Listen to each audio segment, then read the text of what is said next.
Common cold जो कि एक आम परेशानी है, क्या आप जानते हैं ये खतरनाक भी हो सकती है? तो चलिए जानते हैं आज कॉमन कोल्ड के बारे में। कॉमन कोल्ड जनरली आपके लिए हार्मलेस होता है क्योंकि जब कभी फॉरेन मटेरियल या कोई पैथोजन आपकी बॉडी में अटैक कर जाती है तो इसे प्रोटेक्ट करने के लिए ही कफिंग और स्नीजिंग जैसी कंडीशन आती है।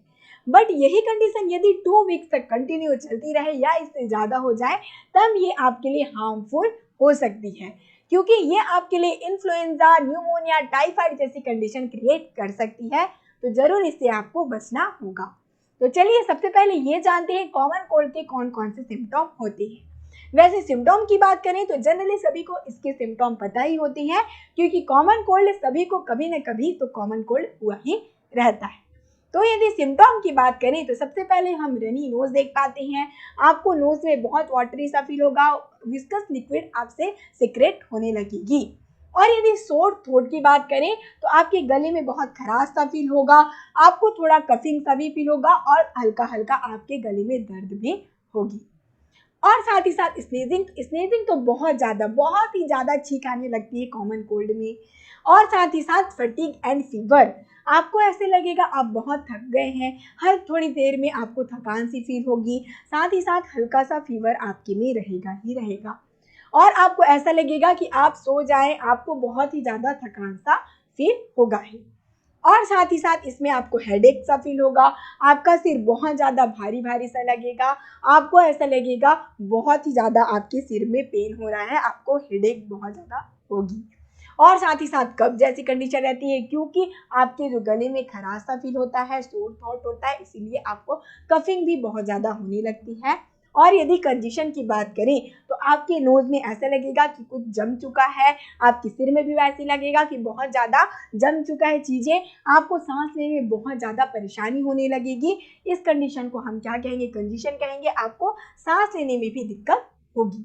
तो ये सारे कॉमन से सिम्टम थे जो कि आपने कभी भी देखा ही होगा कॉमन कोल्ड में। तो चलिए अब ये जानते हैं कि ये क्यों होता है, क्या कारण है इसके कॉमन कोल्ड का। तो मेनली ये जो कॉमन कोल्ड है वायरस के कारण होता है। 220 से भी ज़्यादा वायरस हैं जो कि कारण होते हैं कॉमन कोल्ड के। बट यदि मेन वायरस की बात करें तो ये है आपका रीनो वायरस। रीनो वायरस के कारण ही मेनली होता है कॉमन कोल्ड। ये जो राइनो है उसका मतलब होता है नोज। जैसे कि आप कार्डियक का मतलब जानते हैं, साइंस में हम हार्ट से रिलेट करते हैं, वैसा ही रीनो मीन्स होता है नोज। मीन्स मेनली ये क्या करता है, आपके नोज से होते हुए क्या करेगा, आपके अपर रेस्पिरेटरी ट्रैक पर ही ये इन्फेक्शन दिखाएगा। मेनली ये जो कॉमन कोल्ड है आपके अपर रेस्पिरेटरी ट्रैक है उस पर ही ये कॉज करता है, आपके लंग में ये मेनली कॉज नहीं करता। और यदि दूसरे कॉजेज की बात करें तो मेनली जब कोल्ड के आप एक्सपोजर में आ जाते हैं, जैसे क्योंकि ठंडा वेदर है, आपने कोई ठंडा पानी पी लिया और ठंडे के प्रभाव में आते हैं, तब ये जनरली क्या होता है, कोल्ड आपको लगती है।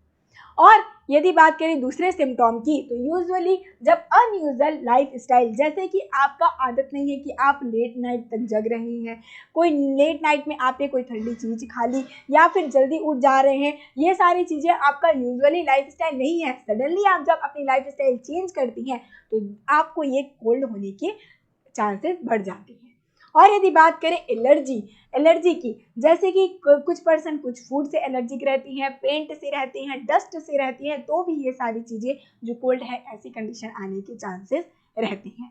और एटमॉस्फेयर चेंजेस, ये तो बहुत बड़ा कारण है। आपने देखा ही होगा जब भी कोल्ड का वेदर आता है, जब भी सर्दियों का टाइम आता है तो सर्दी जुकाम जैसी चीज़ें तो कॉमन से होती ही रहती हैं। ये मेनली आपके अपर रेस्पिरेटरी ट्रैक पर ही रहता है, आपके लंग में मेनली ये कॉज नहीं करता। तो चलिए अब देखते हैं कि इसके ट्रीटमेंट कैसे करें, कैसे इनका हम इजली बचे, कैसे अपने आप को इससे बचाए रखें। तो जनरली यहाँ पे हम यदि देखें, जिसमें आपको देख पाएंगे नॉन थेरेपेटिक ट्रीटमेंट, जिसमें आप कोई थेरेपेटिक मेडिसिन ना ले तो भी ये जो कॉमन कोल्ड है 1 वीक में ही रिजॉल्व हो जाती है। तो उसके लिए आपको क्या क्या करना होगा, चलिए जानते हैं। मेनली आपको ज़्यादा से ज़्यादा रेस्ट करना होगा। आपकी बॉडी मेनली कॉमन कोल्ड में रेस्ट ही मांगती है। यदि आप अच्छे से रेस्ट कर लेती हैं तो आपको आराम फील होने लगता है। और होम रेमेडीज़ की बात करें तो आप जानती हैं जैसे कि तुलसी हो गया, अदरक है, ये सारी चीज़ों का जब हम काढ़ा बनाकर पीते हैं तो भी आपके जो गले हैं उसको बहुत ही ज़्यादा राहत फील होता है, आपको कॉमन कोल्ड से ईज़िली रिलीफ मिलता है। अभी आपने कोरोना टाइम भी देखा होगा, जो काढ़ा है वो बहुत ज़्यादा हेल्पफुल होता है कॉमन कोल्ड के लिए। और साथ ही साथ यदि दूसरी रेमेडीज़ की बात करें तो आप ज़्यादा से ज़्यादा फ्लूइड ले सकते हैं। क्या कर सकते हैं, आपको थोड़ा गर्म पानी पीते रहना है। और यदि दूसरी चीज़ों की बात करें तो वार्म साल्ट वाला जो आप गार्गल कर सकते हैं। आपका जो सोर थ्रोट है, आपके जो गले में खराश है, ये कैसे रिलीफ होगा, यदि आप गर्म पानी से नमक डालकर यदि क्या करते हैं गार्गल करते हैं तो भी इससे आपको बहुत ही जल्दी राहत फील होने लगता है। साथ ही साथ यदि आप स्टीम लें, जिसे हम जनरली भाप लेना कहते हैं, ये बच्चों के लिए भी बहुत ज़्यादा फायदेमंद होता है, साथ ही साथ ये एल्डर को भी बहुत ज़्यादा हेल्पफुल हो सकता है। आप जब भाप लेते हैं तो जो आपका जो नेज़ल में आपको लग रहा है कि वाटरी जमा हो चुका है, बहुत ज़्यादा आपको अनवेल लगता है, ये सारी चीज़ों से बहुत हेल्पफुल होता है आपके लिए भाप लेना। तो ये सारी चीज़ों से यदि ठीक ना हो, ये सारी चीज़ें तो जनरली करनी चाहिए, बट यदि इन सारी चीज़ों से भी आपको ठीक ना लगे तो ज़रूर से आपको थेरेपेटिक चीज़ों का हेल्पफुल लेना ही चाहिए। तो चलिए देखते हैं ये कौन कौन सी ड्रग है जो इसके अंडर आती है। तो यदि ट्रीटमेंट की बात करें तो जनरली आपको जो कॉमन कोल्ड से वायरस से लड़ने में ये हेल्प नहीं करेगा। इसमें जो ट्रीटमेंट आती है, जो आपको स्नीजिंग हो रही है, कफ हो रही है, जो आपको फीवर है, उनसे रिलीफ ये प्रोवाइड कराता है। तो चलिए देखते हैं इसमें कौन कौन सी मेडिसिन है। तो इसमें सबसे पहले आता है आपका एंटीहिस्टामिनिक। इसमें आता है आपका एंटीहिस्टामिनिक, जैसे कि सिट्रिजिन हो गया, लिवोसिट्रिजिन है, ये सारे क्या आएंगे आपके एंटीहिस्टामिनिक, जो कि आपको स्नीजिंग से क्या करेंगे, रिलीफ प्रोवाइड कराएंगे। और यदि बात करें डीकंजस्टिंग, नेजल डीकंजस्टिंग, जो आपको आपकी जो नोज़ है वो बहुत ज़्यादा आपको स्टफी नोज़ आपको फील हो रही है तो उसमें आपको रिलीफ प्रोवाइड कराएगा। फेनिलिफ्रिन आपको बहुत ज़्यादा हेल्पफुल इसमें रहेगा।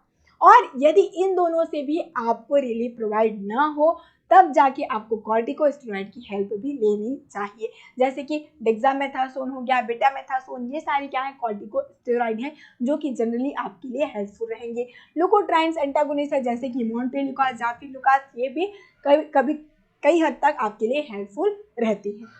और यदि बात करें आपको जो कफ हो रही है उससे रिलीफ के लिए तो जनरली एक्सपेक्टोरेंट एंड एंटीटस्विक है जो कि हेल्पफुल होती है कफ से रिलीफ प्रोवाइड कराने के लिए, जैसे कि हो गया डेक्सोमेथॉर्फिन, एम्ब्रोक्सोल, ये सारे क्या हैं आपके एक्सपेक्टोरेंट है जो कि आपके जो म्यूकस बहुत ज़्यादा बन रहे हैं उनको क्या करेगा, उनसे आपको रिलीफ प्रोवाइड कराएगा।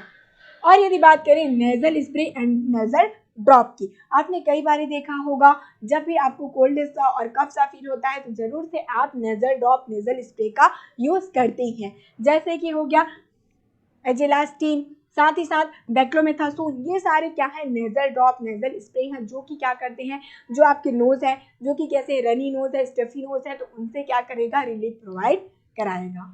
तो ये सारे ट्रीटमेंट है कॉमन कोल्ड के। अभी सर्दियों का टाइम आने ही वाला है तो ज़रूर से ये सारी चीज़ों का आप ध्यान रखें, क्योंकि कॉमन कोल्ड सभी पर्सन को कभी ना कभी होते ही रहता है। तो ये सारी चीज़ों से आप ज़रूर से अवेयर रहें और अपने आप को हेल्दी बनाए रखें। All the very best, thank you so much.